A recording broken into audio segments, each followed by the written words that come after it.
Wiiki ewedde twakulaga abantu ab'enjawulo nga balaajana olw'obumenyi bw'amateeka obususse mu kitundu kya Kakoba mu kibuga Mbalala.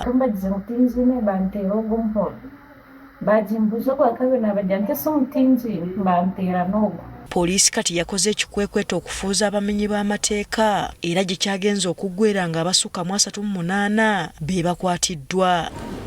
Ekikwekweto kino kyayindidde mu Kakoba, Kijungu, Lugazi, Kateete, Nyamitanga, Luti ne Kisenyi era nga bano baasangiddwa n'ebiragalalagala, ebiso, ennyondo nga kw'otadde n'amafuta g'ennyonyi. Era ng'abantu bano tuba balina emisango egibateereddwako omuli egy'obutemu, egy'okubbisa ebissi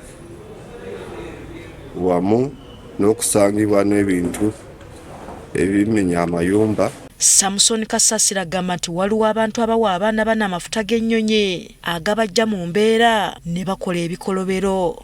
N'embeera gye babeeramu oluusi ebanyigiriza okusanga nti beetadde mu mbeera ey'okwebuusaawo ate ng'embeera eyo baba tebaagala kumanya, so bwe bateekamu ebiragalalagala babeera tebalina kulowooza oba oluusi tebamanyi oluusi kye baba bakola. Poliisi egamba amafuta gano bagatambuliza mu bbaasi era nga baatandise dda okuzinoonyerezaako. Twasobodde kutegeera nti gano amafuta gatambulira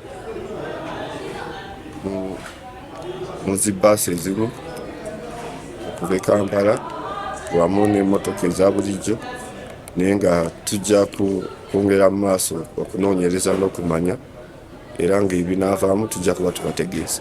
Kati asabye abazadde okukuumira amaaso ku baana baabwe naddala mu biseera bino eby'oluwummula.